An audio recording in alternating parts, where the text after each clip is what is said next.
Hello everyone, I welcome you all on this एडुटैप platform. So guys, देखिए, जब भी हम लोग किसी भी एग्जाम की प्रिपरेशन करते हैं तो कुछ इंपॉर्टेंट फैक्टर्स को हम लोगों को ध्यान में रखना रहता है कि भाई किस तरह के क्वेश्चन जो है वो प्रीवियस ईयर्स के अंदर इस पर्टिकुलर एग्जामिनेशन के अंदर फ्रेम किए गए हैं, which are the most important topics, और सिलेबस क्या रहने वाला है इस पर्टिकुलर एग्जामिनेशन के लिए। तो अगर आप लोग जैब एग्जामिनेशन की प्रिपरेशन कर रहे हैं और अभी तक अगर आप लोगों को इन तीनों फैक्टर्स के बारे में बिल्कुल भी नॉलेज नहीं है तो no need to worry, you just need to go in the description of this video, जहां पे आप लोगों को ई बुक का लिंक मिल जाएगा। उस ई बुक के थ्रू आप लोग जो है वो most important topics, previous year questions और syllabus of the each and every component of JAIIB examination को जो है वो एक्सेस कर पाएंगे। तो मूविंग अहेड, अब हम लोग आते हैं आज के एजेंडा के ऊपर गाइस।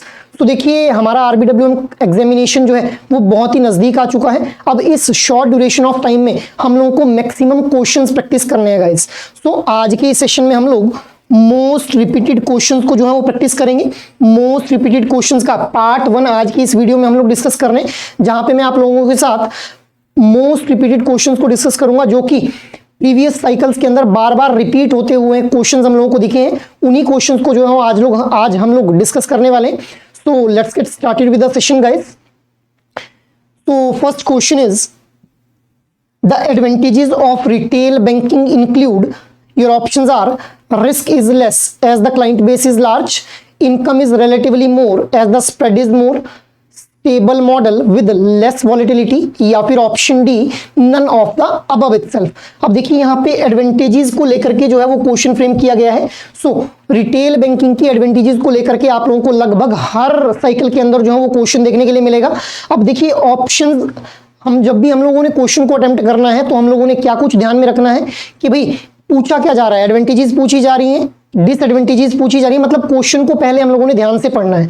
ठीक है, तो एडवांटेजेस यहाँ पे पूछी जा रही है। पहला ऑप्शन क्या है, risk is less as the client base is large. अब देखिए गाइस, हम लोग जानते हैं कि हमारा जो रिटेल बैंकिंग रहता है इसके अंदर हम लोगों को वॉल्यूम ड्रिवन कस्टमर्स जो हैं वो देखने के लिए मिलते हैं। There are large number of customers with respect to, अगर हम लोग रिटेल बैंकिंग की बात करें, so large number of customers होने की वजह से हमारे यहाँ पे नंबर ऑफ कस्टमर्स ज्यादा है रिटेल बैंकिंग के अंदर। तो अब बहुत ही कम चांसेस रहते हैं कि सारे के सारे कस्टमर्स एक ही टाइम के ऊपर जो है वो डिफॉल्ट कर जाए। तो यहाँ पे बोला गया है risk is less as the client base is large.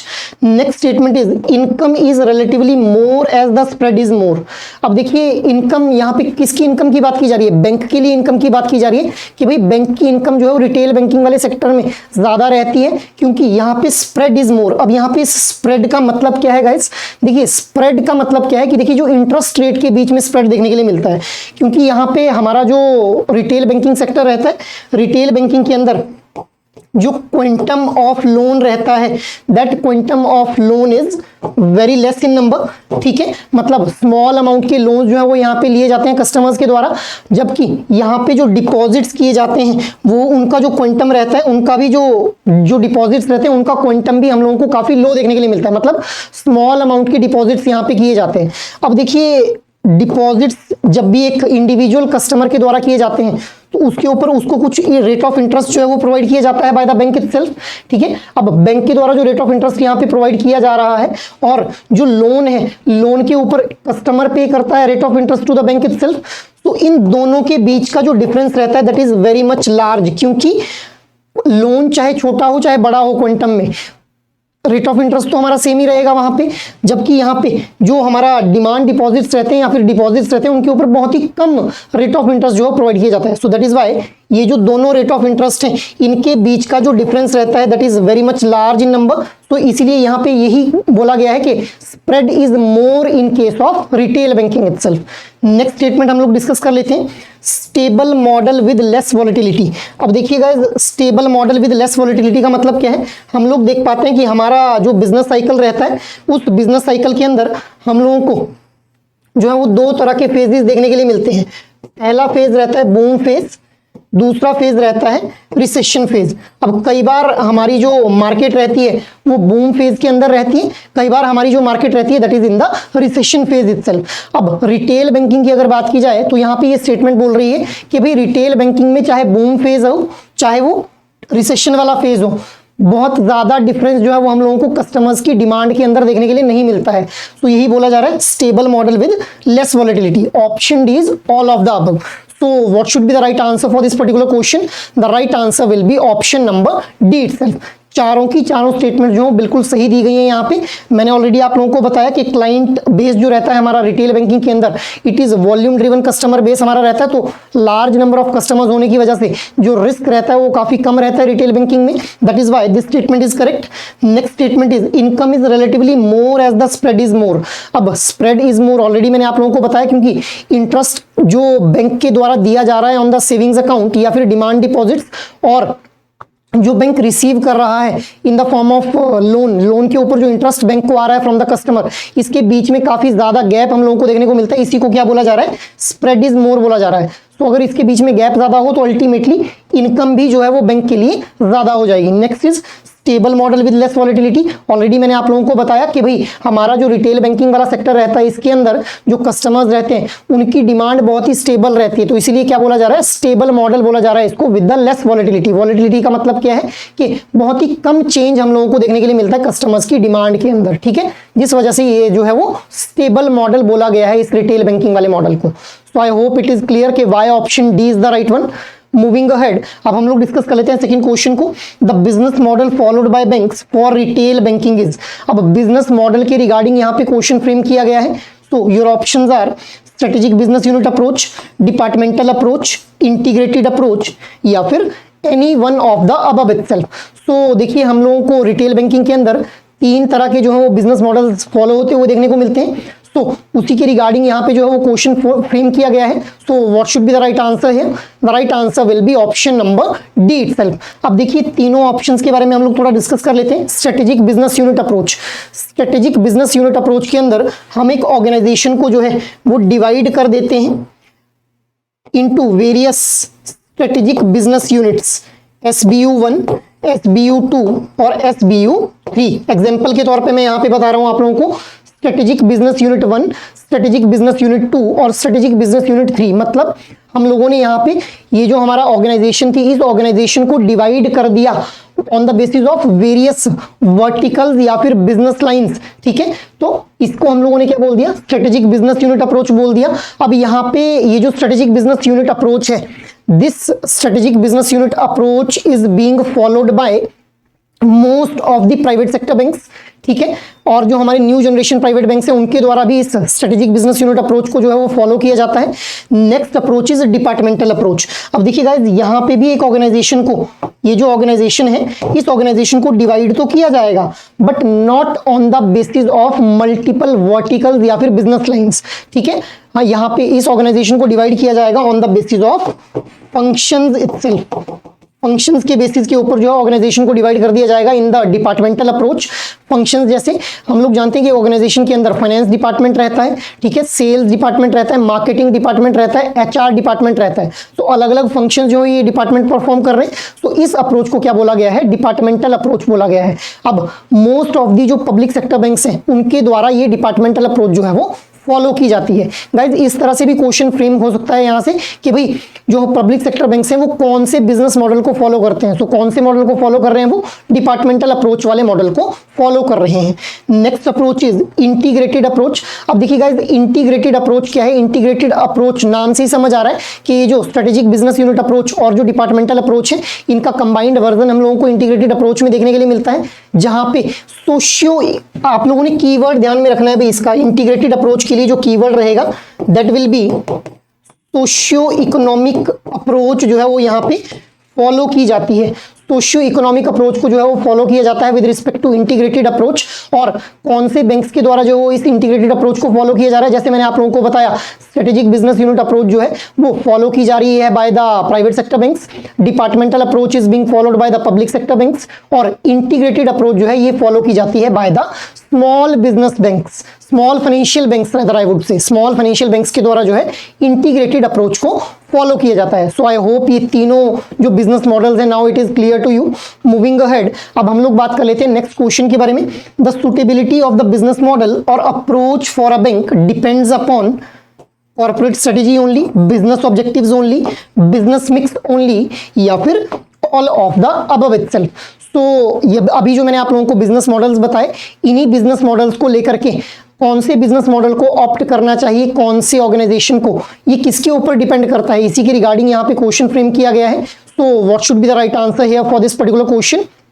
The right answer will be option number D itself. अब देखिए कॉर्पोरेट स्ट्रेटेजी का मतलब क्या है कि भाई एक ऑर्गेनाइजेशन ने किस तरह से जो है वो प्रोडक्ट्स को डिस्ट्रीब्यूट करना है, उनकी प्राइसिंग क्या रखनी है, ठीक है, कौन से डिलीवरी चैनल्स का यूज करना है जब भी प्रोडक्ट्स और सर्विसेज को डिलीवर करना है। So these all will be the part of corporate strategy only. Next is business objectives only. अब बिजनेस ऑब्जेक्टिव्स क्या है? बिजनेस ऑब्जेक्टिव्स का मतलब क्या है कि भाई किस तरह से एक ऑर्गेनाइजेशन जो है वो प्रॉफिटेबिलिटी को अचीव करेगी, ठीक है, profitability, how this profitability will be achieved by an organisation, इसको जो है वो ध्यान में रखा जाएगा, ठीक है, और मैक्सिमम रेवेन्यू किस तरह से एक ऑर्गेनाइजेशन अर्न कर सकती है, अपने जो एग्जिस्टिंग कस्टमर्स हैं उनको किस तरह से रिटेन कर सकती है और नए कस्टमर्स को किस तरह से जो है वो एक्वायर कर सकती है। So this all will be the part of business objectives. Next is business mix only. देखिए बिजनेस मिक्स का मतलब क्या है कि बिजनेस मिक्स के अंदर प्रोडक्ट मिक्स, प्रोडक्ट अलग अलग तरह के जो प्रोडक्ट्स ऑफर किए जा रहे हैं, अलग अलग तरह की जो सर्विसेज ऑफर की जा रही हैं, अलोंग विद दिस कस्टमर्स की सेगमेंटेशन भी हमारा किसका पार्ट बन जाएगी? बिजनेस मिक्स का पार्ट बन जाएगी। तो इन सारे ही फैक्टर्स को हम लोग कंसीडर करेंगे जब भी हम लोग किसी भी बिजनेस मॉडल को ऑप्ट कर रहे होंगे for our particular business itself. So I hope ये तीनों options now clear to you कि भाई तीनों का मतलब क्या है, कॉर्पोरेट स्ट्रेटेजी क्या होती है, बिजनेस ऑब्जेक्टिव क्या होता है और बिजनेस मिक्स क्या होता है। सो मूविंग अहेड, अब हम लोग मूव करते हैं नेक्स्ट क्वेश्चन के ऊपर, दैट इज क्वेश्चन नंबर 4।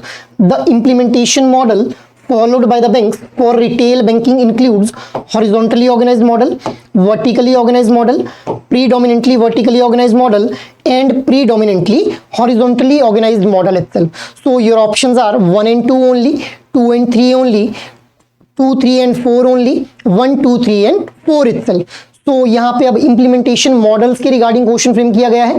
पहले हम लोगों ने बिजनेस मॉडल्स के ऊपर क्वेश्चन देखा, इंप्लीमेंटेशन मॉडल के रिगार्डिंग यहाँ पे क्वेश्चन फ्रेम किया गया है। So what should be the right answer here? कौन से जो इंप्लीमेंटेशन मॉडल है, the implementation followed by the banks for retail banking, कौन कौन से मॉडल्स को जो है वो इंक्लूड किया जाता है रिटेल बैंकिंग के अंदर। सो what should be the right answer here? The right answer will be option number D itself. मतलब चारों के चारों जो स्टेटमेंट्स दिए गए हैं ये चारों ही स्टेटमेंट्स बिल्कुल सही हो जाते हैं। अब मतलब क्या है इनका, एक एक करके इनको समझ लेते हैं। देखिए हॉरिजॉन्टली ऑर्गेनाइज्ड मॉडल का मतलब क्या है कि जहां पे हम लोग जो है वो अलग अलग डेटा सेट का यूज करेंगे, ठीक है, अलग अलग डेटा सेट का यूज किया जाएगा for designing various kind of products and services for the customers, ठीक है। Next is vertically organised model. अब वर्टिकली ऑर्गेनाइज्ड मॉडल का मतलब क्या है, जहां पे एक कॉमन डेटाबेस का ही हम लोग जो है वो यूज करेंगे for designing various kind of products, जैसे FD, savings account, mutual fund, ठीक है, लोन्स। तो इस तरह से अलग अलग जो हमारे प्रोडक्ट्स रहेंगे उन सभी को एक कॉमन डेटाबेस का यूज करके ही जो है वो डिजाइन किया जाएगा in this vertically organised model, ठीक है। Next is predominantly vertically organised model. अब ये जो प्रीडोमिनेंटली वर्टिकली ऑर्गेनाइज्ड मॉडल है, प्रीडोमिनेंटली वर्टिकली ऑर्गेनाइज्ड मॉडल के अंदर वैसे तो हम लोग एक कॉमन डेटा सेट का ही यूज करेंगे for designing various products and services, but in some rare cases हम लोग जो है वो अलग अलग डेटा सेट का भी यूज कर लेते हैं for designing various kind of products and services itself. Next is predominantly horizontally organised model.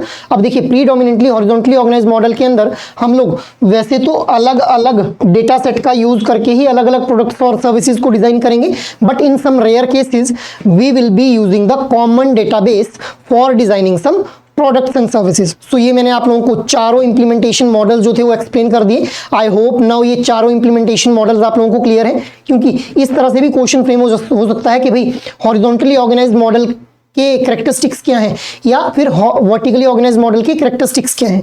So we need to prepare the question in every aspect itself, क्योंकि मैंने आप लोगों को पहले भी बताया हुआ है कि भाई देखिए टॉपिक्स वही रहते हैं, बस क्वेश्चंस अलग तरह से फ्रेम कर दिए जाते हैं। So I hope this thing is clear कि why option D will be the right one for this particular question. Moving ahead, next question हम लोग डिस्कस कर लेते हैं। Which of the following forms is the backbone of the retail banking income itself? Retail banking income के लिए कौन सी जो है वो बैकबोन की तरह काम करते हैं? जो कौन से यहाँ पे जो मल्टीपल ऑप्शंस दिए गए हैं इनमें से कौन सा ऑप्शन जो है वो रिटेल बैंकिंग की इनकम के लिए एज ए बैकबोन काम करता है? सो पहला ऑप्शन है retail products, asset products, treasury products या फिर both A and B itself. अब देखिए गाइस, हमारे पास जो रिटेल बैंकिंग है इसके अंदर हम लोग प्रोडक्ट्स की कैटेगराइजेशन जो है वो 3 तरह से प्रोडक्ट्स को कैटेगराइज कर देते हैं। सबसे पहले retail liability products, retail asset products and other products and services itself. So this is the broader categorization with respect to the retail banking, जहां पे retail liability products, retail asset products and other products and services। अब यहाँ पे बोला जा रहा है कि रिटेल बैंकिंग के लिए इनकम जो आती है उसमें बैकबोन का काम कौन से करते हैं, मतलब कहाँ से मेजर सोर्स ऑफ रेवेन्यू जो हो बैंक को जनरेट होता है।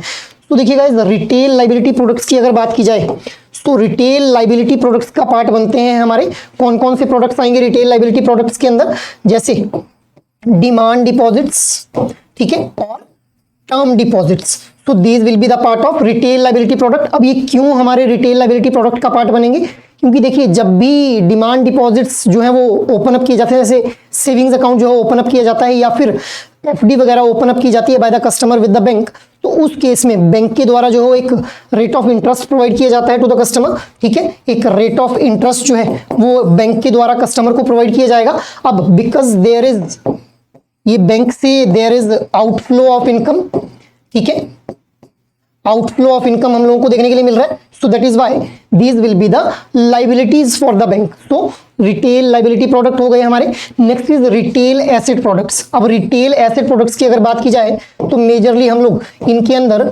Loans, advances and credit card receivables को जो है वो कंसिडर करते हैं। तो अब देखिए, लोन्स जब भी दिए जाते हैं या फिर एडवांसेस जब भी बैंक्स के द्वारा कस्टमर्स को दिए जाते हैं तो उन लोन्स और उन एडवांसेस के ऊपर एक रेट ऑफ इंटरेस्ट जो है वो बैंक अर्न करता है, मतलब there is inflow of income, ठीक है। यहाँ पे इनफ्लो ऑफ इनकम जो है वो हम लोगों को देखने के लिए मिलता है। यहाँ पे हम लोगों ने देखा आउटफ्लो ऑफ इनकम था। अब ये जो रिटेल एसेट प्रोडक्ट्स हैं जिसके अंदर हम लोगों ने लोन्स और एडवांसेस को कंसीडर किया है, यहाँ से inflow of income is there, ठीक है। सो दैट इज व्हाई, क्योंकि इनकम आ रही है तो इसीलिए ये पार्ट बन जाते हैं हमारे रिटेल एसेट प्रोडक्ट्स का। Next is other products and services. अब देखिए, अदर प्रोडक्ट्स एंड सर्विसेज की अगर हम लोग बात करें तो अदर प्रोडक्ट्स एंड सर्विसेज में मेजरली हम लोग उन प्रोडक्ट्स और सर्विसेज को कंसीडर करते हैं जिनके थ्रू एक बैंक जो है वो फी बेस्ड इनकम अर्न करता है, जैसे म्यूचुअल फंड्स हो गए, इंश्योरेंस हो गए, ठीक है। So these are the part of other products and services itself. अब यहाँ पे पूछा जा रहा है, क्वेश्चन को ध्यान से पढ़िए कि backbone of the retail banking income. So what should be the right answer here?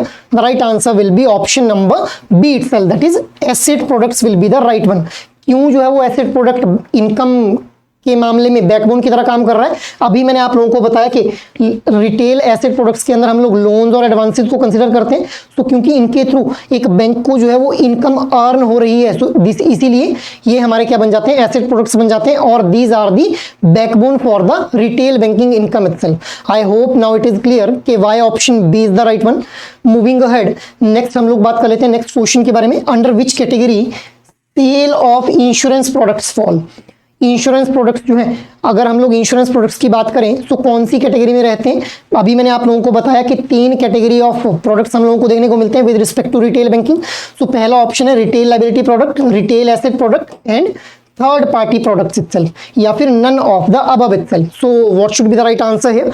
Already मैंने आप लोगों को बताया रिटेल लायबिलिटी का पार्ट बनेंगे demand deposits and term deposits, retail asset products का पार्ट बनेंगे लोन्स एंड एडवांसेस, इसके अलावा थर्ड पार्टी प्रोडक्ट्स का पार्ट बनेंगे जो भी हमारे अदर प्रोडक्ट्स एंड सर्विसेज रहते हैं। इनको थर्ड पार्टी प्रोडक्ट्स को ही हम लोग क्या बोल देते हैं, अदर प्रोडक्ट्स एंड सर्विसेज बोल देते हैं। इसके अलावा इनको हम लोग पैरा बैंकिंग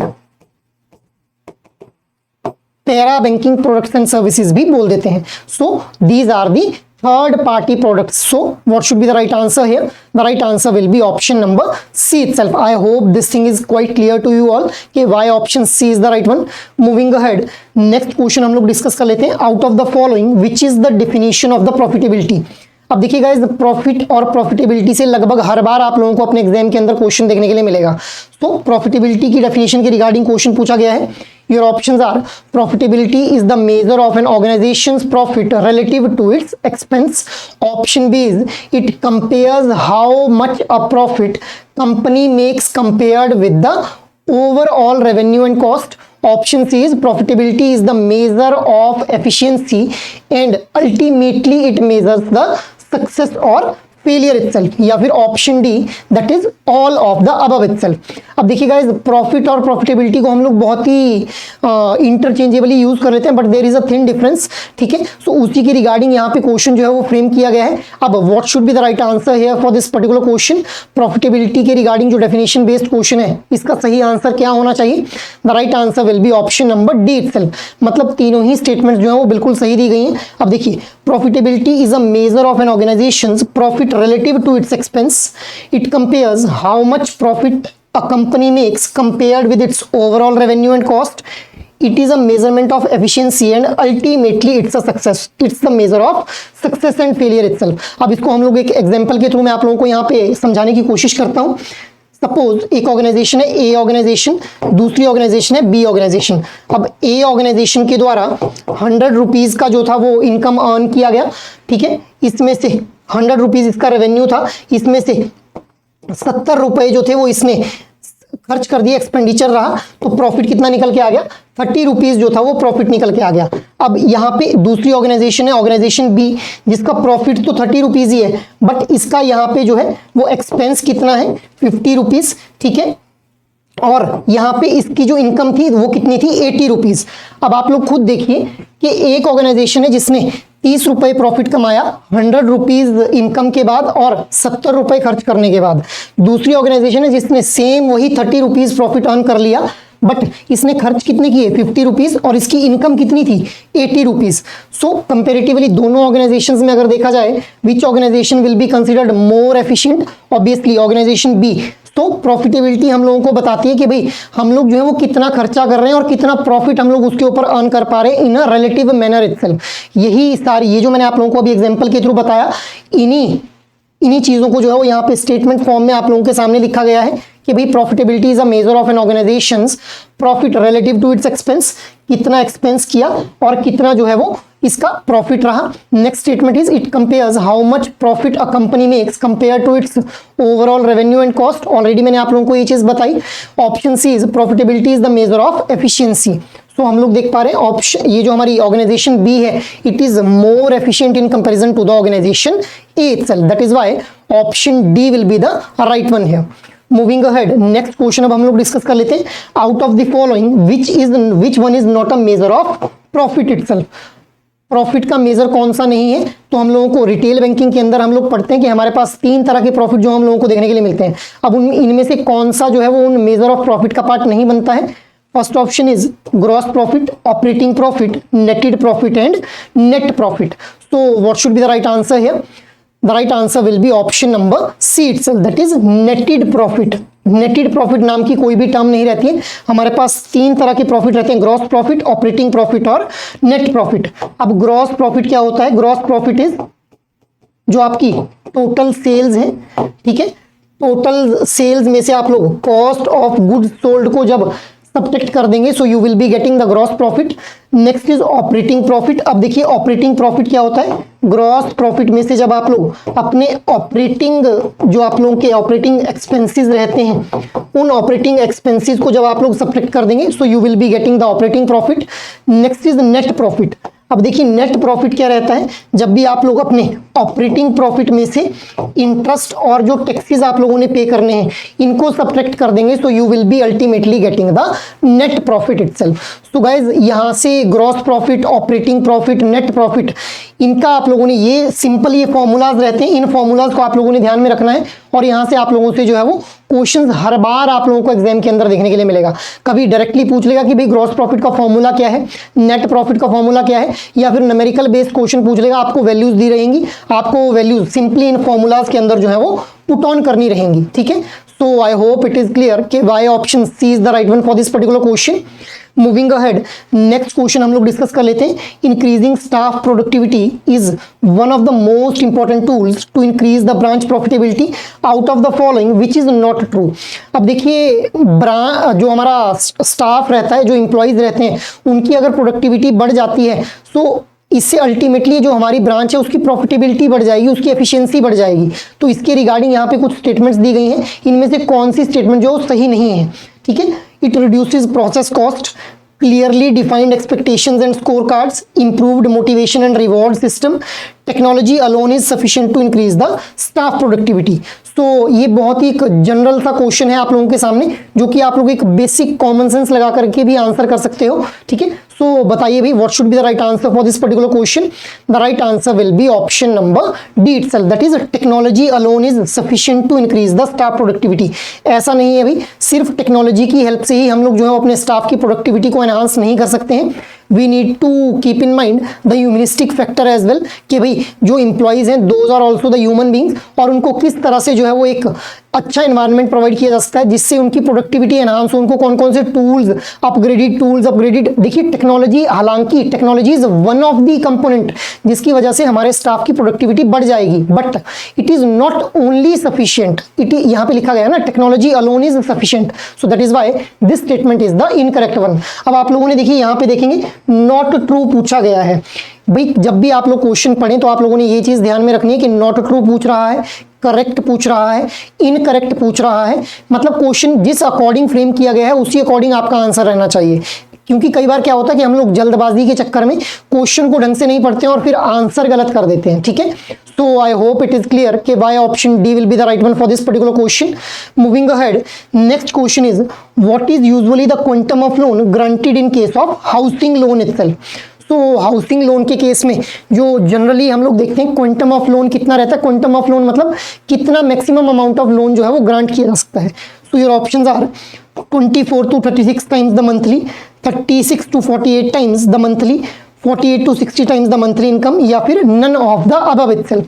सो बताइए भाई, it is directly a fact based question, ठीक है। सो आप लोगों को कई बार डायरेक्टली फैक्ट बेस्ड क्वेश्चन भी एग्जाम के अंदर देखने के लिए मिलेंगे। मोस्ट ऑफ द क्वेश्चंस वैसे फैक्ट और कंसेप्ट बेस्ड क्वेश्चंस आप लोगों को देखने के लिए मिलेंगे इस RBWM कंपोनेंट के अंदर।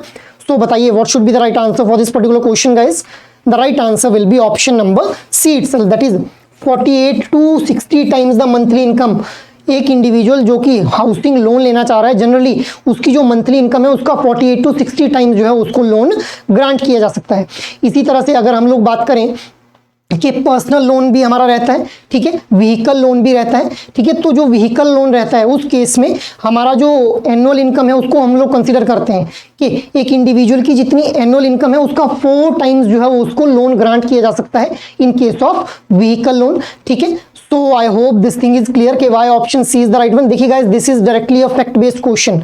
मूविंग अहेड, नेक्स्ट क्वेश्चन हम लोग डिस्कस कर लेते हैं। The customer segment whose income level is between 10 lakh to 50 lakh is referred to as. जिस इंडिविजुअल, देखिए हम लोग अपने कस्टमर्स की सेगमेंटेशन करते हैं। अब कस्टमर्स की सेगमेंटेशन करना क्यों जरूरी है?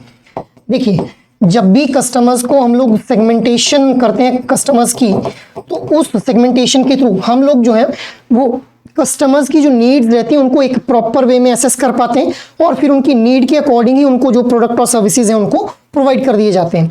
अब यहाँ पे कस्टमर्स की सेगमेंटेशन की जाती है, तो इनकम के बेसिस पे हम लोगों ने एक कस्टमर्स की सेगमेंटेशन देखी हुई है अपने, ठीक है। सो जिन भी इंडिविजुअल्स की इनकम 10 लाख से 50 लाख रुपए के बीच में है उनको हम लोग कौन से कस्टमर सेगमेंट का पार्ट मानेंगे? This is the question here. So what should be the right answer guys? The right answer will be option number 8, that is mass affluent customer segment का पार्ट माना जाएगा। अब देखिए गाइस, होता क्या है कि हम लोगों ने कुछ इनकम क्राइटेरिया डिसाइड किए हुए हैं, जैसे 2 से 10 लाख रुपए पर एनम, 10 से 50 लाख रुपए पर एनम, 50 से 400 लाख रुपए पर एनम, इसी तरह से 400 से 4000 लाख रुपए पर एनम इटसेल्फ, ठीक है। तो जो भी इंडिविजुअल इस ब्रैकेट में फॉल करेंगे, जिनकी इनकम 2 से 10 लाख रुपए पर एनम के बीच में रहेगी, उनको हम लोग मास मार्केट कस्टमर सेगमेंट का पार्ट मानेंगे। ऐसे इंडिविजुअल्स जिनकी इनकम 10 से 50 लाख के बीच में रहेगी, जो कि क्वेश्चन में पूछा गया है, उनको हम लोग जो है वो सुपर एफ्लुएंट कस्टमर सेगमेंट का पार्ट मान लेंगे गाइस। सॉरी, मास एफ्लुएंट कस्टमर सेगमेंट का पार्ट मान लेंगे, जो कि यहाँ पे पूछा गया है। सुपर एफ्लुएंट का पार्ट माना जाएगा जिनकी इनकम 50 से 400 लाख रुपए पर एनम के बीच में रहेगी। ठीक है, तो इस तरह से जिनकी 400 से 4000 लाख रुपए पर एनम के बीच में इनकम रहेगी पर एनम में, तो उनको जो है वो हम लोग हाई नेटवर्थ कस्टमर सेगमेंट का पार्ट मान लेंगे। So I hope this thing is clear कि why option A will be the right one, क्योंकि यहाँ पे क्या पूछा गया है, 10 लाख से 50 लाख के बीच में जिसकी इनकम है उसको हम लोग कौन से कस्टमर सेगमेंट का पार्ट मानेंगे। So option A that is mass affluent customer segment का जो है वो पार्ट माना जाएगा। बाकी मैंने आप लोगों को बता दिया 2 से 10 लाख के बीच में अगर इनकम रहेगी तो मास मार्केट कस्टमर सेगमेंट, 50 से 400 लाख के बीच में रहेगी तो सुपर एफ्लुएंट कस्टमर सेगमेंट, और 400 से 4000 लाख के बीच में रहेगी तो उसको हम लोग हाई नेटवर्थ कस्टमर सेगमेंट का पार्ट मान लेंगे। So I hope now it is clear कि why option A is the right one. Moving ahead, next question हम लोग डिस्कस कर लेते हैं। Which of the following needs falls within the classification of Maslow's hierarchy of needs itself। अब देखिए guys, यहाँ से हर बार आप लोगों के एग्जाम में क्वेश्चन पूछा गया है कि भाई मैस्लो की जो थ्योरी ऑफ मोटिवेशन है उसमें किस किस तरह की नीड्स रहती हैं। देखिए मैस्लो के द्वारा कुछ नीड्स के बारे में बताया गया, पिरामिड फॉर्म के अंदर मैस्लो ने जो था वो नीड्स को कैटेगराइज कर दिया। ठीक है, 5 तरह की नीड्स जो है वो मैस्लो के द्वारा बताई गई। ठीक है, सो यहाँ पे यही पूछा जा रहा है कि which of the following need fall within the classification of Maslow's hierarchy of need itself. So your options are physiological needs, safety needs, social needs या फिर urgent needs. Your options are 1 and 2 only, 2 and 4 only, 1, 2 and 3 only, 1, 2, 3 and 4 itself. So what should be the right answer for this particular question guys? देखिए Maslow के द्वारा जो ये needs बताई गई इनको हम लोग 5 तरह से पढ़ते हैं, 5 लेवल ऑफ नीड्स के अंदर मैस्लो ने इनको कैटेगराइज किया। तो कौन सी इनमें से जो है वो सही ऑप्शन बन जाएगा हमारा, पहले आप लोग मुझे बताइए। The right answer will be option number C itself, that is 1, 2 and 3 itself, that is physiological needs. ठीक है, safety needs and social needs. Urgent needs जो है वो हमारा पार्ट नहीं बनेगा इस जो ये मैस्लो के द्वारा हायरार्की ऑफ नीड्स बताई गई है। अब देखिए सबसे पहले यहाँ पे फिजियोलॉजिकल नीड्स, उसके बाद सेफ्टी नीड्स। ठीक है, नेक्स्ट इज सोशल नीड्स। ठीक है, next is esteem needs, next is self actualization needs.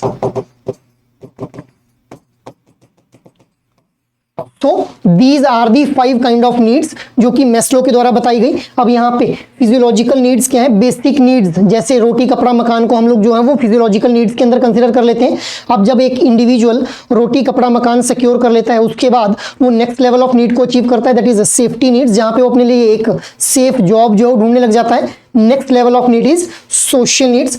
Social, अब देखिए इस ये जो हायरार्की ऑफ नीड्स है यहाँ पे individual lower level of need को अचीव करने के बाद नेक्स्ट लेवल ऑफ नीड के लिए जो है वो ट्राई करता है उसको अचीव करने की। ठीक है, तो सोशल नीड्स के अंदर वो चाहता है कि भाई जो भी उसके बिलोंगिंग्स हैं, जो भी उसके लव्ड वंस हैं, उनके साथ वो मिलके रहे, तो इसको हम लोग क्या बोल देते हैं, सोशल नीड्स बोल देते हैं। एस्टीम नीड्स क्या है, where an individual wants a special recognition, जिस भी सोसाइटी में वो रह रहा है वहां पे उसकी एक स्पेशल रिकॉग्निशन उसको दी जाए, this is esteem needs. Next is self actualisation need. अब सेल्फ एक्चुअलाइजेशन नीड जो है it is the top most level of need in this Maslow's hierarchy of need, जहां पे सेल्फ एक्चुअलाइजेशन नीड के अंदर एक इंडिविजुअल चाहता है कि भाई उसका जो फुल पोटेंशियल है उसको वो यूटिलाइज कर पाए। अब देखिए गाइस, यहाँ से और भी तरीके से क्वेश्चन फ्रेम हो सकते हैं आप लोगों के लिए, जैसे फिजियोलॉजिकल नीड्स को मैप करते हुए कौन से प्रोडक्ट जो है वो बैंक के द्वारा ऑफर किए जाते हैं to the customer. Self actualisation need को मैप करते हुए कौन से प्रोडक्ट को ऑफर किया जाता है to the customer by the bank itself. इसी तरह अलग अलग लेवल ऑफ नीड को मैप करते हुए कौन से प्रोडक्ट जो है वो बैंक ऑफर कर देते हैं to the customers itself. So I hope it is clear to you all about the Maslow's hierarchy of needs itself. तो ऑप्शन सी सही क्यों हो जाएगा, क्योंकि अर्जेंट नीड कहीं भी हम लोगों को इस पिरामिड के अंदर जो है वो देखने के लिए नहीं मिल रही है। So that is why option C will be the right one. Moving ahead, next question हम लोग डिस्कस कर लेते हैं। In a loan account if the principal or interest payment or any other amount wholly or partly is overdue between 31 to 60 days, the account is classified as special mention account. Your options are SMA 0, SMA 1, SMA 2 या फिर SMA 3 itself. So हम लोग special mention accounts के बारे में पढ़ते हैं अपने RBWM कंपोनेंट के अंदर। अब देखिए स्पेशल मेंशन अकाउंट में भी हम लोग फर्दर कैटेगराइजेशन पढ़ते हैं। सो यहाँ पे क्वेश्चन फ्रेम किया गया है स्पेशल मेंशन अकाउंट्स के रिगार्डिंग कि भाई अगर किसी अकाउंट के अंदर प्रिंसिपल या फिर जो इंटरेस्ट अमाउंट है वो ओवरड्यू रहता है फ्रॉम 31 टू 60 डेज, तो उसको हम लोग कौन सी कैटेगरी का स्पेशल मेंशन अकाउंट बताएंगे। So what should be the right answer here, the right answer will be option number B itself, that is SMA 1 itself। अब देखिए गाइस SMA 0 कब बोला जाएगा, जब भी जो प्रिंसिपल या फिर इंटरेस्ट अमाउंट है वो ओवरड्यू रहेगा 0 to 30 डेज के लिए, तो हम लोग उसको क्या बोल देंगे, SMA 0 का पार्ट बोल देंगे। जब यही टाइम 31 to 60 डेज रह जाएगा, मतलब 31 से 60 दिनों तक अगर पेमेंट नहीं आएगी उस लोन अकाउंट के अंदर, तो हम लोग उसको SMA 1 के अंदर डाल देंगे। और अगर 60 से 90 दिनों के लिए, 60 से 90 दिनों तक जो है वो अमाउंट रिसीव नहीं होता इस लोन अकाउंट के अंदर, तो उसको हम लोग जो है वो SMA 2 का पार्ट मान देंगे। ठीक है, तो इस तरह से स्पेशल मेंशन अकाउंट की कैटेगराइजेशन की गई है, जो कि मैंने आप लोगों को बताया। 0 से 30 दिनों के लिए अगर अकाउंट ओवरड्यू रहता है तो उसको SMA 0 बोल देंगे। 31 से 60 दिनों के लिए अगर रहेगा तो उसको SMA 1 का पार्ट मान लेंगे। और अगर 60 से 90 दिनों के लिए रहेगा तो उसको SMA 2 का पार्ट मान लेंगे। So I hope it is clear to you all कि why option B is the right one for this particular question. Moving ahead, next question हम लोग डिस्कस कर लेते हैं। In the product life cycle when a product is in dash the sales volume will be low and revenue from the product will not be sufficient to cover the cost of producing, marketing and servicing it. तो product life cycle के regarding यहाँ पे question frame किया गया है। What should be the right answer है? Your options are maturity stage, introduction stage, growth stage and saturation stage itself. So product life cycle के अंदर हम लोगों को जो है वो मल्टीपल स्टेजेस देखने के लिए मिलती हैं, उसी के रिगार्डिंग यहाँ पे क्वेश्चन जो है वो फ्रेम किया गया है। सो क्वेश्चन में पूछा क्या जा रहा है कि भाई व्हेन द प्रोडक्ट कौन से फेज में होगा या फिर कौन सी स्टेज में होगा जब उसके सेल्स वॉल्यूम भी लो रहेंगे, और जो प्रोडक्ट होगा, जो मतलब उसका प्रोडक्ट रहेगा, उससे जो रेवेन्यू आएगा that will also be low in comparison to the cost जो कि हम लोगों ने उस प्रोडक्ट को बनाने पे जो है वो खर्च की होगी या फिर उसके मार्केटिंग पे खर्च किया होगा जो पैसा। So what should be the right answer here? The right answer will be option number B itself, that is introduction stage। अब देखिए गाइस हम लोगों को जो है वो 4 स्टेजेस यहाँ पे देखने के लिए मिलती हैं। सबसे पहले इंट्रोडक्शन स्टेज, फिर ग्रोथ स्टेज, फिर मैच्योरिटी स्टेज और फिर डिक्लाइन स्टेज। अब ये जो हमारी इंट्रोडक्शन स्टेज रहेगी, इस इंट्रोडक्शन स्टेज के अंदर our product is new in the market, so हमारा जो कस्टमर बेस रहेगा वो काफी लो रहेगा, customers will not be aware about our product. इसके अलावा जो हमारा रेवेन्यू रहेगा दैट विल बी लो। ठीक है, लो रेवेन्यू रहेगा तो अल्टीमेटली हमारी सेल्स भी लो रहेगी, क्योंकि सेल्स लो रहेगी। सेल्स लो रहने का मतलब क्या है, क्योंकि कस्टमर को पता ही नहीं है कि इस तरह का प्रोडक्ट आया है कोई मार्केट में, सो इसीलिए sales will be low in this phase. Apart from this जो कॉस्ट हम लोगों ने इनकर की होगी that will be more than the revenue जो कि हम लोगों को इस स्टेज में अर्न हो रहा होगा फ्रॉम द प्रोडक्ट इटसेल्फ। अब इसके बाद नेक्स्ट स्टेज हमारे पास आती है ग्रोथ स्टेज, जहां पे हमारा जो कस्टमर बेस है वो वाइडन होने लगता है, सेल्स जो है वो बढ़ने लगती हैं और रेवेन्यू भी जो है वो बढ़ने लगता है। ठीक है, नेक्स्ट इज मैच्योरिटी स्टेज। अब हर एक जो इंडिविजुअल ऑर्गेनाइजेशन है वो चाहती है कि मेरा प्रोडक्ट मैक्सिमम टाइम तक इस मैच्योरिटी स्टेज का पार्ट बन के रहे, क्योंकि यहाँ पे जो सेल्स के वॉल्यूम रहेंगे those will be at the peak level itself, और यहाँ पे जो रेवेन्यू अर्न करेंगे हम लोग इस प्रोडक्ट के थ्रू वो भी हमारा जो कॉस्ट है उससे ज्यादा रहेगा। हालांकि इस ग्रोथ स्टेज के अंदर we will be achieving a break even, जहां पे revenue will be equal to the cost of the product itself. So maturity stage के बारे में मैंने आप लोगों को बताया। Next is the decline stage. अब डिक्लाइन स्टेज के अंदर हमारा जो प्रोडक्ट है उसको वो कस्टमर यूज करे या ना करे या फिर किसी और प्रोडक्ट को यूज कर ले, उसको कोई खास फर्क नहीं पड़ता है, और जो सेल्स के वॉल्यूम है वो भी स्टेगनेट हो जाते हैं वहां पे, और जो रेवेन्यू है that also becomes saturated in this decline stage. So I hope ये चारों स्टेजेस आप लोगों को क्लियर हैं with respect to the product life cycle. Guys किसी भी जो स्टेज के रिगार्डिंग है क्वेश्चन फ्रेम किया जा सकता है, क्योंकि लास्ट साइकिल्स में इन प्रोडक्ट लाइफ साइकिल की मल्टीपल स्टेजेस से हम लोगों ने क्वेश्चन काफी बार रिपीट होते हुए देखे हैं। So I hope it is clear कि why option B is the right one. Moving ahead, next question हम लोग डिस्कस कर लेते हैं। The cut off limit for invoking penal provision in respect of willful defaulter or instances of siphoning or diversion of fund is dash or more। तो हम लोग जानते हैं कि हमारे जो लोन्स डिसबर्स किए जाते हैं बैंक्स के द्वारा, अगर उन लोन्स की रीपेमेंट नहीं की जाती है तो उसके 2 तरह के कारण हम लोगों को देखने के लिए मिलते हैं। मतलब जो डिफॉल्टर है, जो रीपेमेंट नहीं कर रहे हैं, उनको हम डिफॉल्टर बोल देंगे। अब डिफॉल्टर 2 तरह के हम लोगों को देखने के लिए मिलते हैं। 2 तरह के कौन से? पहले होते हैं हमारे विलफुल डिफॉल्टर और दूसरे रहते हैं हमारे जेन्युइन डिफॉल्टर्स। तो विलफुल और जेन्युइन डिफॉल्टर्स के अंदर डिफरेंस क्या रहता है कि भाई जो विलफुल डिफॉल्टर्स रहते हैं उनके द्वारा जो है वो उनके द्वारा जो है वो मतलब उनकी एक इंटेंशन रहती है कि भाई हमारे पास जो है वो रीपेमेंट की कैपेसिटी है, but still we will not be paying the loan amount to the bank itself. जबकि जो जेन्युइन डिफॉल्टर्स रहते हैं उनकी कुछ जेन्युइन रीजंस रहते हैं, जैसे उनको कोई मेडिकल इमरजेंसी आ गई, उनकी जॉब लॉस हो गई, या फिर कोई नेचुरल डिजास्टर आ गया, ठीक है, या फिर कोई पर्सनल इमरजेंसी उनकी लाइफ में अराइज हो गई अचानक से, ठीक है, तो उस केस में अगर वो रीपेमेंट नहीं कर पाते तो उनको हम लोग जेन्युइन डिफॉल्टर बोल देते हैं। अब यहाँ पे विलफुल डिफॉल्टर के केस में कितना अमाउंट रखा गया है, अगर विलफुल डिफॉल्ट इस अमाउंट से ज्यादा रहेगा तो उस केस में फिर पेनल्टी जो है वो इन्वोक की जाएगी on the individual defaulter itself. इसी के रिगार्डिंग यहाँ पे क्वेश्चन फ्रेम किया गया है। So again it is a fact based question directly. So what should be the right answer here?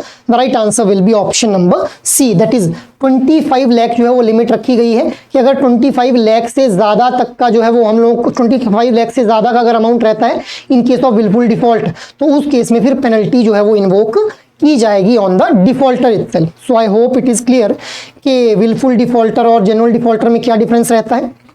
Moving ahead, next question हम लोग डिस्कस कर लेते हैं। A contactless card is a faster way to pay with a credit or debit card for purchase under dash amount at the participating stores. अब हम लोग देखते हैं कि डिजिटाइजेशन की वजह से जैसे जैसे टेक्नोलॉजी इवॉल्व होती जा रही है वैसे वैसे हम लोगों ने देखा कि कॉन्टेक्टलेस कार्ड्स हम लोगों को यूज करने के लिए देखने को मिल रहे हैं। अब कॉन्टेक्टलेस कार्ड्स के केस में जो है वो पार्टिसिपेटिंग स्टोर के ऊपर कितने अमाउंट तक की जो पेमेंट है वो की जा सकती है, चाहे वो डेबिट कार्ड हो चाहे वो क्रेडिट कार्ड हो परचेजेस के लिए। सो again it is a fact based question. मैंने ऑलरेडी आप लोगों को बताया कि भाई आप लोगों से डायरेक्टली फैक्ट बेस्ड क्वेश्चन जो पूछे जाएंगे, तो जितना आप लोग रिवीजन करेंगे इस टाइम के ऊपर, जितने एमसीक्यूज को प्रैक्टिस करेंगे, उतने ही आपके फैक्ट जो है वो आप लोगों के माइंड में जो है वो स्ट्रॉन्ग तरीके से रिटेन होते चले जाएंगे। सो बताइए what should be the right answer here? The right answer will be option number B itself, that is ₹5000 जो है वो लिमिट रखी गई है in case of contactless card. मतलब 5000 रुपए तक का जो है वो आप लोग ट्रांजेक्शन कर सकते हैं with the help of this contact lens cards eight the participating stores. अब देखिए पार्टिसिपेटिंग स्टोर्स के ऊपर कॉन्टेक्टलेस कार्ड्स का यूज करने का बेनिफिट क्या रहता है कि एक तो जो कार्ड रहेगा वो आपके हाथ में ही रहेगा, उसको आप लोगों को जो मर्चेंट या फिर जो पार्टिसिपेटिंग स्टोर के ऊपर जो इंडिविजुअल पेमेंट रिसीव कर रहे हैं उनको जो हैंड ओवर नहीं करना है, आप लोगों ने अपने ही हाथ से जो है उस कार्ड को जो है वो सिर्फ टैप करना है, ठीक है, उसको हम लोग बोल रहे हैं कॉन्टेक्टलेस कार्ड बोल दे रहे हैं। So it is the major benefit कि किसी भी तरह का सिक्योरिटी ब्रीच होने के चांसेस जो है वो रिड्यूस हो जाते हैं with the help of this contactless cards and the limit is ₹5000 itself. Moving ahead, next question हम लोग डिस्कस कर लेते हैं। Which among the following is one of the benefits of the current account for the customers? अब देखिए current account के benefits के regarding यहाँ पे क्वेश्चन फ्रेम किया गया है। करंट अकाउंट हो गए चाहे सेविंग्स अकाउंट हो गए, दोनों के रिगार्डिंग क्वेश्चन फ्रेम किए जा सकते हैं और इनके फीचर्स के ऊपर जनरली हम लोगों को क्वेश्चन देखने को मिलते हैं। तो let us see the options. क्या क्या ऑप्शंस है? Bank do not have to pay interest on the amount saved in the current account. Option B is overdraft facility. Option C is current deposit accounts are opened by middle class people who have a higher number of regular transactions with the bank. Option D is it needs a minimum number of balance to be maintained as compared to the saving account. ठीक है, it needs a higher minimum balance to be maintained in comparison to the savings account itself. So यहाँ पे benefit पूछा गया है हम लोगों से। So what is the benefit of current account for the customer? So what should be the right answer here guys? The right answer will be option number B itself, that is overdraft facility. अब ये overdraft facility होती क्या है? Overdraft facility is short term loan, ठीक है, short term loan जो कि customers को प्रोवाइड किया जाता है in case of current account. और जब भी ये ओवरड्राफ्ट फैसिलिटी या फिर शॉर्ट टर्म लोन प्रोवाइड किया जाएगा उस केस में कस्टमर से जो है वो इंटरेस्ट रिसीव किया जाता है बाय द बैंक इटसेल्फ। अब देखिए हालांकि यहाँ पे जो ऑप्शन डी दिया गया है, it needs a higher minimum balance to be maintained as compare to the saving account. अब खुद में देखा जाए तो ये स्टेटमेंट सही है, बट क्वेश्चन की जो डिमांड है, क्वेश्चन में पूछा गया benefit of the current account, this is not a benefit, this is a disadvantage. क्योंकि एक कस्टमर को ज्यादा बैलेंस अगर मेंटेन करना है तो ये उसके लिए प्रॉब्लमेटिक सिचुएशन है।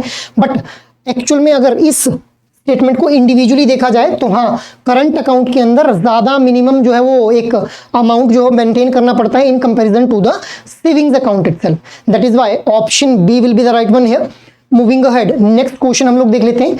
इन a current account where there are no operations continuously for dash period should be treated as an inoperative account itself. तो इन ऑपरेटिव अकाउंट कौन से अकाउंट को बोला जाएगा जिसके ऊपर कितने टाइम से जो है वो ऑपरेशन परफॉर्म नहीं किए गए हैं? तो your options are 1 year, 2 year, 3 year and 5 years itself. So what should be the right answer guys? अब देखिए इन ऑपरेटिव अकाउंट उन अकाउंट्स को बोला जाएगा जिन अकाउंट्स के ऊपर कुछ टाइम से ऑपरेशंस परफॉर्म नहीं हुए हैं. और एक बार अगर किसी अकाउंट को इन ऑपरेटिव अकाउंट घोषित कर दिया जाता है तो उसके बाद ऐसा नहीं है कि उसको फिर हम लोग जो है ऑपरेटिव नहीं बना सकते हैं. We can make that account operative, but उस केस में हम लोगों को जो है एक set defined of rules and procedures को फॉलो करना रहता है. तो बताइए what should be the right answer here? The right answer will be option number B itself, that is 2 years जो है वो टाइम ड्यूरेशन रखा गया है. अगर 2 साल तक आप अपने करंट अकाउंट को ऑपरेट नहीं करते हैं तो it will be treated as inoperative account itself. So I hope it is clear. It is again a fact based question guys. ठीक है, I hope this thing is clear कि why option B is the right one. Moving ahead, next question हम लोग discuss कर लेते हैं. Which of the following retail liability product is most likely to have a low interest rate but high liquidity? अब कौन सा retail liability product है जिसकी अंदर हम लोगों को जो है वो low rate of interest but high liquidity जो है वो देखने को मिलती है? So what should be the right answer? Option A is fix deposit, current account, home loan या फिर पर्सनल लोन. अब देखिए गाइस, जरूरी नहीं है कि आप लोगों को हर बार जो है वो क्वेश्चन का एग्जैक्ट आंसर पता ही हो. कई बार हम लोगों को एलिमिनेशन मेथड का भी यूज करना पड़ता है. वो कैसे आएगा? जितना ज्यादा आप एमसीक्यूज को प्रैक्टिस करेंगे. अब देखिए यहाँ पे पूछा जा रहा है रिटेल लायबिलिटी प्रोडक्ट्स के बारे में. रिटेल लायबिलिटी प्रोडक्ट, तो पहले तो यहाँ पे सीधा हम लोग एलिमिनेट ही कर लेंगे कि भाई यहाँ पे रिटेल लायबिलिटी प्रोडक्ट है कौन कौन से. रिटेल लायबिलिटी प्रोडक्ट के अंदर मैंने आप लोगों को बताया कि डिमांड डिपॉजिट्स और टर्म डिपॉजिट्स रहते हैं. तो डिमांड डिपॉजिट का पार्ट है यहाँ पे करंट अकाउंट और टर्म डिपॉजिट का पार्ट है फिक्स डिपॉजिट. होम लोन और पर्सनल लोन ये तो हमारे क्या है? These are the part of retail asset product. तो ये ऑप्शन तो डायरेक्टली ही एलिमिनेट हो गए हमारे यहाँ पे. तो अब ऑप्शन ए और बी रहता है. What should be the right answer here? The right answer will be option number B itself, that is current account. अब देखिए क्वेश्चन को ढंग से पढ़िए. यहाँ पे पूछा गया है कि लो रेट ऑफ इंटरेस्ट है. हालांकि लो मतलब यहाँ पे जो रिटेल लायबिलिटी प्रोडक्ट ऐसा कौन सा है which is most likely to have a low interest rate but high liquidity itself. ठीक है, तो हाई लिक्विडिटी हम लोगों को कहां पे देखने के लिए मिलती है? करंट अकाउंट के केस में, क्योंकि करंट अकाउंट जो है वो स्पेशली उसी पर्पस के लिए डिजाइन किए गए हैं जिन्होंने लार्ज नंबर ऑफ ट्रांजैक्शन करनी है, फ्रीक्वेंट नंबर ऑफ ट्रांजैक्शन करनी है. मतलब जो बिजनेस पर्सन हैं, जो ट्रेडर्स हैं, उनके लिए ही करंट अकाउंट एक्चुअल में जो है डिजाइन किए गए हैं. तो हम लोगों को करंट अकाउंट के ऊपर जो है बहुत ही लो रेट ऑफ इंटरेस्ट देखने के लिए मिलता है, बट यहाँ पे हाईली लिक्विड हम लोगों को जो है ये करंट अकाउंट देखने के लिए मिलते हैं. अब फिक्स डिपॉजिट इसका आंसर क्यों नहीं है? क्योंकि फिक्स डिपॉजिट्स के अंदर लिक्विडिटी हाई नहीं है हमारे पास. एक बार अगर आप लोगों ने कुछ अमाउंट डिपॉजिट कर दिया तो वो एक फिक्स ड्यूरेशन ऑफ टाइम के लिए जो है वो उस फिक्स डिपॉजिट का पार्ट बन के रहेगा. So that is why option B will be the right one. Moving ahead, next question is the interest paid on fix deposit can be categorised into two types, simple FD and cumulative FD. The basis for this classification is, क्या इसका जो हम लोगों को FD देखने के लिए मिलती है सिंपल FD और क्यूमुलेटिव FD, तो इसकी किस बेस पे जो है क्लासिफाई किया गया है? What should be the right answer? Time of interest payment, term of FD, action on maturity या फिर all of the above itself. So what should be the right answer? अब देखिए गाइस, FD जो fix deposit रहता है वो हम लोगों को देखती है दो तरह का हम लोगों को देखने के लिए मिलता है, एक सिंपल FD और क्यूमुलेटिव FD. सो बताइए what should be the right answer here? The right answer will be option number A itself, that is time of the interest payment itself. अब देखिए सिंपल FD और क्यूमुलेटिव FD में एक simple सा difference है कि भाई क्यूमुलेटिव FD में जो आपको इंटरेस्ट रेट प्रोवाइड किया जाएगा उस इंटरेस्ट रेट को आप लोग क्वार्टरली भी ले सकते हैं और मंथली बेसिस के ऊपर भी ले सकते हैं. बट क्यूमुलेटिव FD के अंदर जो इंटरेस्ट रेट रहेगा क्वार्टरली बेसिस के ऊपर उसको री इन्वेस्ट कर दिया जाएगा फॉर द नेक्स्ट क्वार्टर. तो मतलब एक कस्टमर को अगर बेनिफिट लेना हो तो he should avail the cumulative FD. जबकि सिंपल FD के अंदर हर महीने जो इंटरेस्ट बन रहा है वो आप लोगों को प्रोवाइड कर दिया जाएगा. जबकि क्यूमुलेटिव FD के अंदर हम लोग देख पाते हैं कि जो इंटरेस्ट है दैट इज री invested for the next quarter itself. ठीक है, तो हम लोग टाइम ऑफ इंटरेस्ट पेमेंट के बेस पे, क्योंकि देखिए क्वार्टरली कर रहे हैं, मंथली कर रहे हैं, क्वार्टरली जो इंटरेस्ट बन रहा है उसको दे रहे हैं या फिर उसको नेक्स्ट क्वार्टर के लिए इन्वेस्ट कर दे रहे हैं, इसी बेसिस पे तो डिफरेंशिएट कर पा रहे हैं हम. That is why option A will be the right one for this question. Moving ahead, next question is in which of the following situation the previous year and the assessment year considered to be the same itself. अब देखिए guys, दो terms हम लोगों को यहाँ पे देखने के लिए मिल रही है, प्रीवियस ईयर और असेसमेंट ईयर. अब देखिए प्रीवियस ईयर की अगर बात की जाए तो प्रीवियस ईयर जनरली हम लोग जो है वो उस ईयर को बोल देते हैं जो कि हमारा जनरली जो फाइनेंशियल ईयर रहता है उसी को हम लोग जनरली प्रीवियस ईयर बोल देते हैं. But in term of income tax act, उस केस में अगर हम लोग कंसीडर करें तो वहां पे प्रीवियस ईयर की डेफिनेशन चेंज हो जाती है।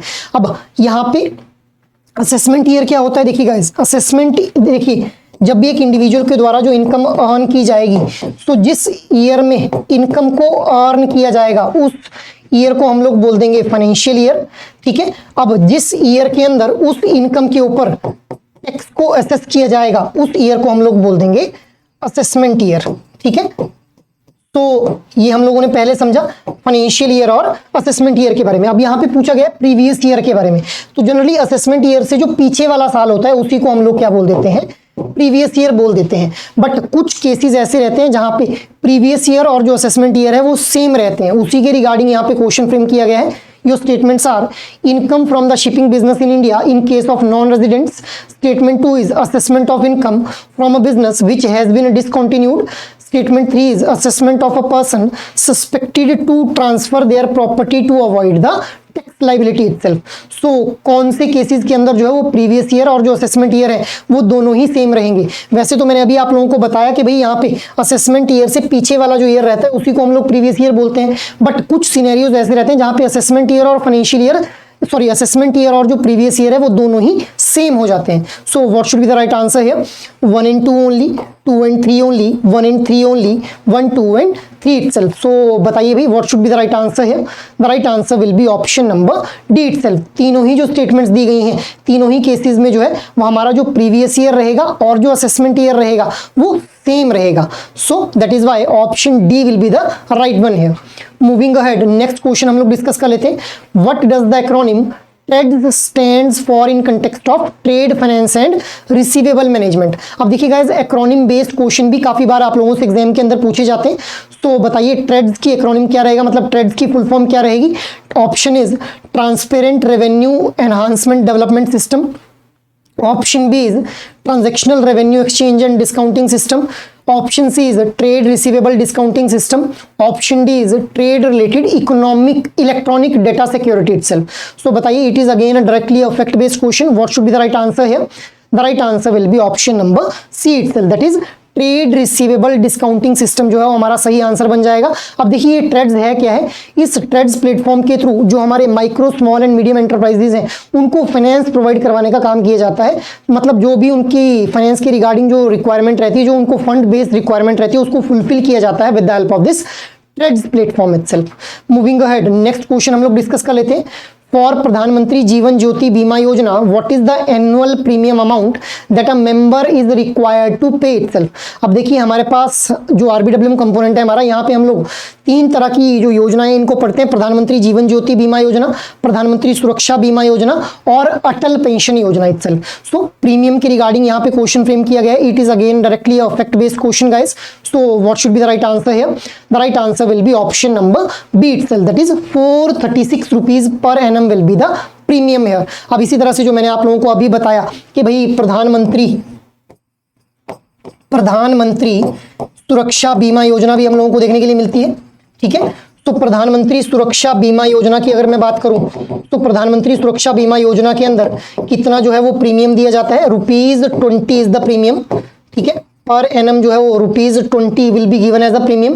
इसी तरह से जो अटल पेंशन योजना है, अटल पेंशन योजना के अंदर प्रीमियम कितना रहता है। तो देखिए गाइस, अटल पेंशन योजना के अंदर डिपेंड करेगा कि आप लोग कितनी जो है वो पेंशन चाहते हैं with the help of this Atal pension योजना, उसी के ऊपर डिपेंड करेगा कि आपसे कितना जो प्रीमियम है वो लिया जाएगा। So I hope this thing is clear कि अटल पेंशन योजना, प्रधानमंत्री सुरक्षा बीमा योजना और प्रधानमंत्री जीवन ज्योति बीमा योजना के अंदर कितना कितना प्रीमियम जो है वो हम लोगों को पे करना रहता है। So option B will be the right one for this particular question. Moving ahead, next question is which of the following is considered as an alternative asset. Alternative asset के रिगार्डिंग यहाँ पे क्वेश्चन फ्रेम किया गया है। Your options are savings account, government bonds, fine wines and rare stamps, option D is blue chip stocks itself. So यहाँ पे alternative asset के regarding question frame किया गया है। Alternative assets are the part of wealth management product. So alternative assets वो assets रहते हैं जिनकी जो इकोनॉमिक वैल्यू है वो with the passage of time increase होती हुई चली जाती है, तो उनको हम लोग पार्ट मानते हैं अल्टरनेटिव एसेट्स का। सो बताइए भाई what should be the right answer है, the right answer will be option number C itself, that is fine wine and rare stamps. अब देखिए अल्टरनेटिव एसेट्स की अगर हम बात करें तो यहाँ यहाँ पे आर्ट एंड एंटीक्स जो भी हम लोगों को एक्सकेवेशन के थ्रू जो है वो मिलते हैं उनको हम लोग अल्टरनेटिव एसेट का पार्ट मानेंगे। इसके अलावा जो रबर स्टैम्प्स हम लोग देख पाते हैं, जो एंशियंट टाइम की रबर स्टैम्प्स हम लोगों को देखने के लिए मिलती हैं, ठीक है। फाइन वाइन्स यहाँ पे ऑलरेडी क्वेश्चन के अंदर दिया हुआ है, ठीक है। इसके अलावा जो विंटेज कार्स रहती हैं, तो ये सारे हमारे पार्ट बन जाएंगे अल्टरनेटिव एसेट्स का। तो अल्टरनेटिव एसेट्स का पार्ट कौन सा है? Fine wine and rare stamps. That is why option C will be the right one here. अब यहीं पे एक ऑप्शन दिया गया है blue chip stocks. Blue chip stocks कौन से स्टॉक्स रहते हैं गाइस? ब्लू चिप स्टॉक्स के अंदर हम लोग उन कंपनीज के स्टॉक्स को कंसीडर करते हैं जो कि जिनकी जो परफॉर्मेंस है वो काफ़ी अच्छी रही है, एक स्टेबल उन्होंने जो है वो हम लोगों को रिटर्न ला करके दी है, उनको हम लोग बोल देते हैं ब्लू चिप स्टॉक्स, ठीक है। हालांकि अल्टरनेटिव एसेट्स का पार्ट नहीं है, but I am explaining you this thing as well, क्योंकि यहाँ से भी क्वेश्चन जो है वो फ्रेम किया जा सकता है। मूविंग अहेड, नेक्स्ट क्वेश्चन हम लोग देख लेते हैं। Next question is which type of insurance provides a lump sum benefit to the beneficiary in event of the insured persons death. जो इंश्योर्ड पर्सन है उसकी जब डेथ हो जाती है तो उस केस में एक लमसम अमाउंट जो पे किया जाता है बेनिफिशियरी को, कौन सी इंश्योरेंस के अंदर? सो what should be the right answer here? The right answer will B term life insurance itself.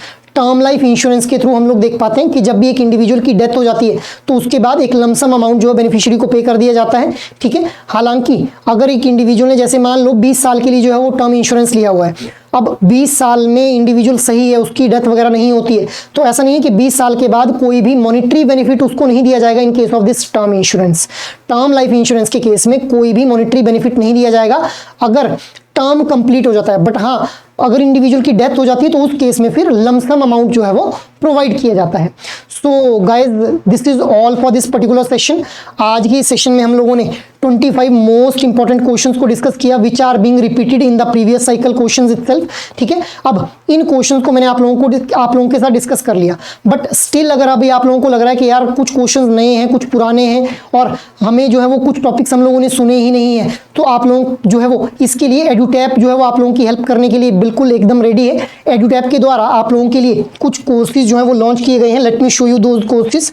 आप लोग उन कोर्सेज को जो है वो अवेल कर पाएंगे, ठीक है। इस तरह से आप लोग जो है उन कोर्सेज को अवेल कर पाएंगे। You just need to go on the Edutap website. Edutap website के ऊपर जैसे ही आप लोग जाएंगे, यहाँ पे कोर्सेज वाले टैब में जाकर के आप लोग जो है वो जैब कोर्सेज के ऊपर क्लिक कर लेंगे।